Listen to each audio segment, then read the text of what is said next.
Hey, my friend, welcome to this video. Last week I made a video about ray tracing, showing this scene here, and I got lots of really interesting questions. So I thought I'd make another video in reply. And there were a lot of concerns, and I've had in the classes as well, a lot of questions about noise in ray tracing and what that means. And so some of you may be completely new to the idea. So today I wanted to talk a little bit about what noise is and to look at three different types of noise moving forward using ray tracing, and we can look at those. So there's going to be noise in the GI, global illumination, in the reflections, which is going to be very important, and finally in the lights. So we'll have a look at those today. So let's have a look at the scene, and so we'll jump in this right now and look at this beautiful texture that I'm really happy to show you today. So let's have a look in that right now. Okay, so let's look at this scene and let's talk about noise. So before we do that, a little bit of credit where credit is due. My ever source of inspiration, Carl Hansen website, always really have beautiful photos, and I came across this piece here where they were showing obviously this beautiful bench and taken inside this really interesting space, which turns out to be Xavier Corbero's home in Spain near Barcelona. So do check that out. Very, very interesting sort of surreal architecture. So what is noise? Actually, before we do that, I just wanted to give a shout out to my friend Ryuta, who is an artist who creates these amazing images, and he's also an Archviz artist. And he has created this beautiful texture and very kindly let me use it for this video. So we're going to enjoy that throughout.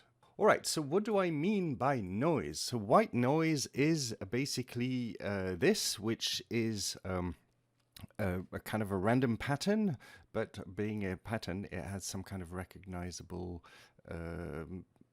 pattern to it, all right, which is a bit strange. In fact, this very thing we're looking at here, TV noise, which reminds me of when I was a kid with a black and white TV that looked like that, is basically, apparently, the remains of the Big Bang that we're looking at, which is a bit of a freaky idea.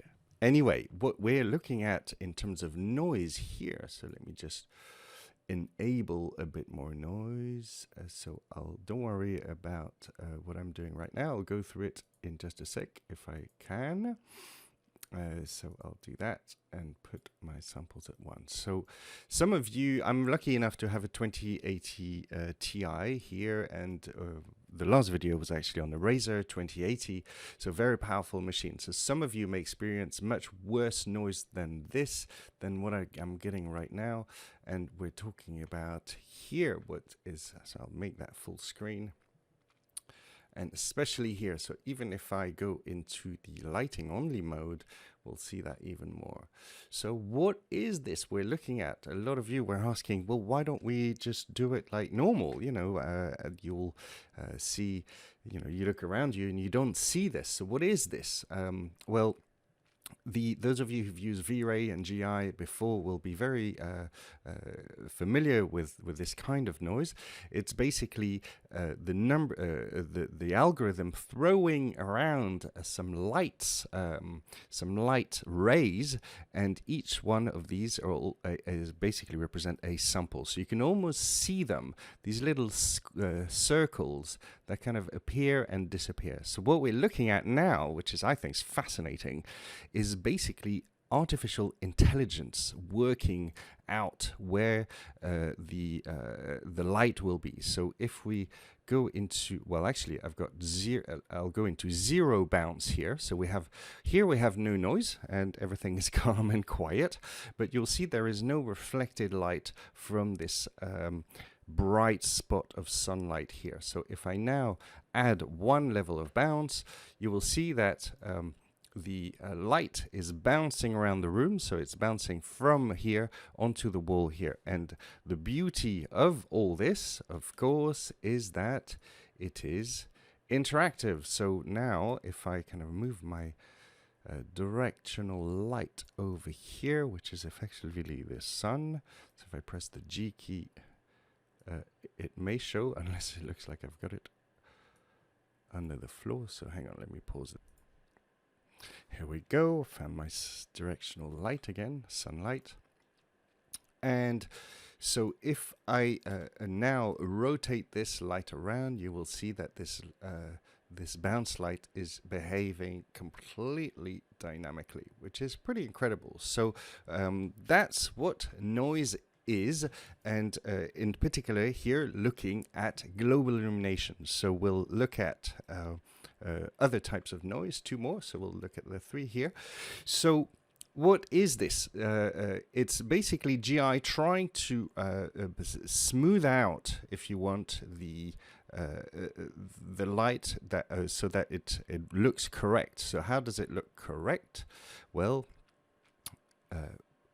if the way we can basically increase the quality of this and remove the noise is increase the number of samples. So that's effectively, if you can just about discern these little circles here, when we add samples, you see that these circles kind of become smaller as we go further and further. So here 4, I tend to kind of jump in steps of 4, 8, 16, and so on, to out of just habit, I guess. So for 8 here, so here we have kind of less and less noise, and again 16 where we go pretty, it's really smoothed out. So what we're doing here is adding more and more of these samples, more of these rays, and the algorithm is now able to has enough information, if you want, to smooth out this wall, something that, you know, if you're drawing or if you're painting, you will spot this kind of gradient straight away, and you'll try and replicate that quite naturally. So our eye is really good at spotting these kind of patterns here, which I kind of almost take from a almost an evolutionary necessity to be able to spot things like snakes on the ground and things like that. So or nasty things like spiders. So here we increase the number of samples in this global illumination to get rid of the noise. So if I go here, it's kind of a little bit less prominent, and I'll put the lighting only so that we kind of have more of, the lit mode, so that we have more of a real scenario, if you want, and you'll see that we don't actually need, in this instance, that much for the noise to disappear. So the difference that we have 2 different modes. So here it's disabled, and in fact there was a talk about the fact that I'm using here the light mask. So I'm not going to talk about light mask just now, but I'll bring it. We'll do another video to see how we to combine both. But here, if I turn off the light mask completely, we'll see that the noise is going to have a little bit more trouble here with the samples. Actually, now if we just kind of go back in there, you will see here with 4 samples, it's kind of a little bit more noisy than we had before. So however, if I increase the number of bounces to say 3, we've got much stronger effect from the bounces. So here it's kind of helping us a little bit. But the big problem that we have is our frame rate kind of drops, you know, to some very bad. Well, not very bad, but kind of here you can see it's really sluggish and becomes much more difficult to work. So here I'm using brute force, which is kind of my preferred method for rendering out, but we also have here this final gather, which is a lot more realistic in a way and allows us to uh, work a little bit differently. So you'll see that the number of bounces is kind of completely irrelevant here as I'm working in Final Gather. So I can leave that to the default and actually just turn it off. And what happens with the number of samples here is that I can actually whack that all the way to the top at 64 samples.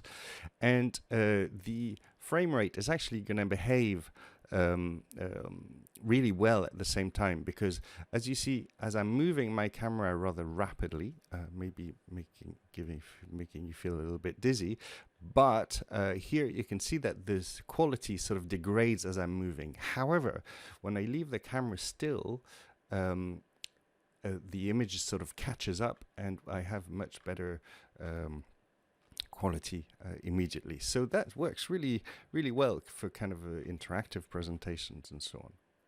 So I particularly prefer the brute force. So I'm not going to enable brute force with that number of samples. I'm going to reset it to 4 first and then just enable brute force again. And I like to just work with 1 or 2 bounces like this. And then just here, if we add 4, it becomes quite a lot brighter, but we lose some frame rate. Okay, so basically that's just a very simplistic way to explain the samples. So again, I'm lucky enough to have a 2080 Ti, and it's really, really fast on this computer, and really gives a very good result, especially for this kind of scene, of course, which is very, very simple. So now let's just have a quick look at a reflection noise. So, okay, so we are going to look at reflection samples, reflection noise, looking at this scene that some of you may have seen before, that I created using this Vitaly Bulgarov assets. And I'm looking at this strange pink fog here. Well, we'll just ignore that for now. I have no idea where that's coming from. So let's, I haven't seen that before. So I'll concentrate on this noise here, which we are looking at. And here we have the global illumination that is completely disabled. So in fact, if I kind of enable it, it doesn't really do anything, because all we have here is the basically reflections from this metallic material that's applied everywhere. So we find this same pattern again, and that's the algorithm kind of trying to do its best to smooth out the surfaces. So well, in this case, it's a very extreme case because everything is reflective. So it's something that is hopefully not going to ever happen to you. Because here we have a lot of noise. So you've seen again, we have kind of disabled everything else, and all I'm doing is changing the number of samples per pixel here on this ray trace reflection setting. And so this is a type of noise which you may find, well, in metallic surfaces. So, as usual, the kind of unfortunate at the moment way to clean this up is to increase the numbers of samples here that we have, and obviously that is going to greatly affect our frame rate yet again. But, you know, we are looking at first generation, both software and hardware. Although this graphics card is really, really, really powerful, well, it is doing quite an incredible amount of work in real time. So we still have this noise, and from what I can gather, the only way to really get rid of it, again, is to ramp up the number of pixels here. And again, to the maximum here in 64. So you see my frame rate is eye-wateringly low, and my computer has become totally unresponsive. Okay, so this is kind of absolutely not for gaming, of course, but you know, it's a taste of things for the future. Hopefully the algorithms and the AI chips will kind of work better for us. But I think you'll agree, it's really giving us a pretty incredible result. Not in real time, but well, I'm still able to move around. So how to deal with this? Well, as I said, hopefully do not try and have commit to real-time development like this on a space that has got that much reflection. And in this case, I kind of, to get rid of reflections completely, it's again maybe something we'll leave for another video, but the idea that we can kind of try and find tricks of kind of halfway between what we should really theoretically be doing. So here I've got a metalness value here on my very ultra simple little material, and this metallic slider here, which is kind of for M, is set normally just on 1 for a metallic structure, obviously, metallic material. So if I've noticed that if we kind of slightly tweak this material here, obviously with values which kind of don't work so much, but it takes away the metallic look, but also the noise. So if we kind of have these sort of rather unphysical or things you're not really meant to do, if not 0 or 1 value, and then we kind of tweak things this way, and maybe kind of again with the roughness, you can find something which eventually may work out a little bit in this this mode. But throw more light in and things like that, but it does mean lose a little bit of quality. So obviously if you're rendering an animation, which is kind of what I do a lot of, that becomes a lot more feasible, because we can put a lot more samples again. So here I'll kind of ramp up the samples again and try and find something which is going to work. But it's not kind of ideal right now.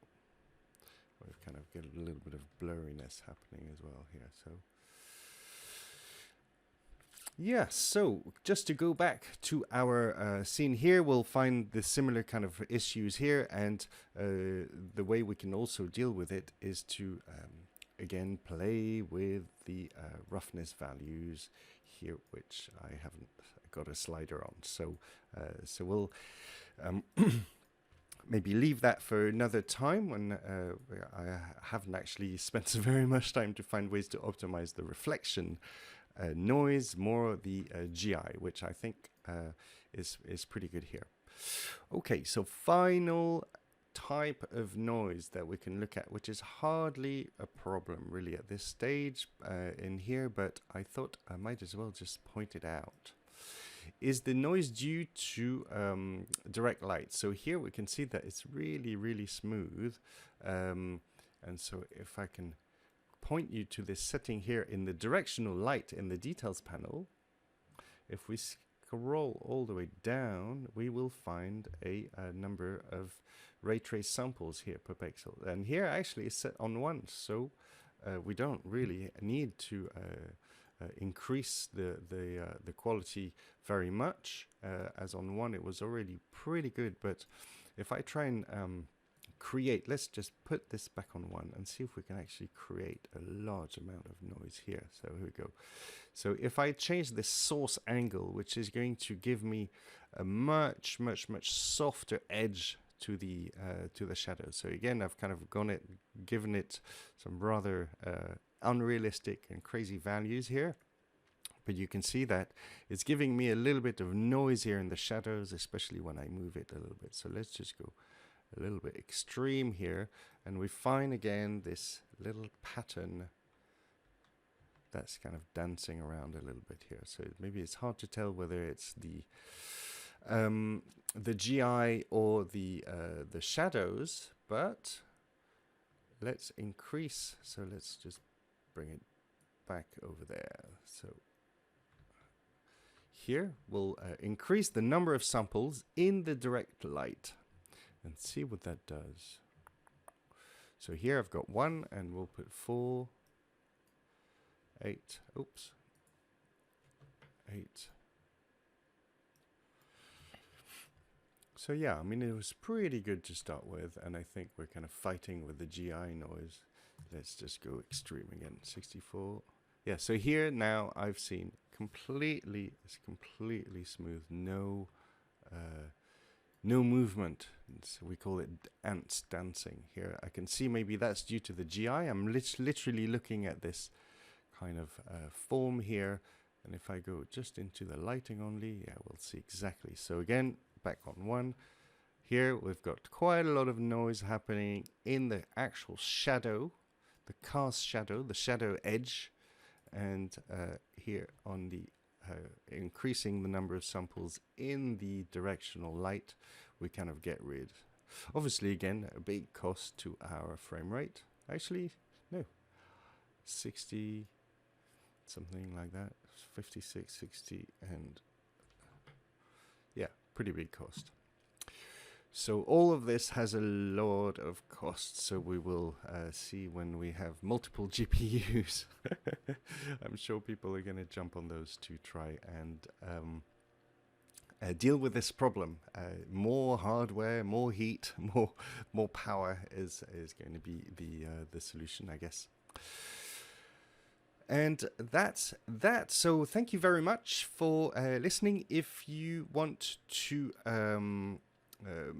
know more about this, there are actually currently some free classes, including with this scene that I'm giving out for Epic Games. So if you're interested in registering for these classes, you can put in your email below. I'll give you the link, and then as I don't know, obviously, when the classes are going to be run in the future, I'll send you an email with the link to register if that's the case.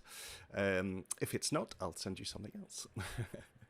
Okay, well, thank you very much, and thank you for the comments and the likes and the subscribe, everything. It's really encouraging, so please keep it up. And if you want me to do more videos about more things, it's really nice to be able to have this dialogue with questions in the comments. So see you next time.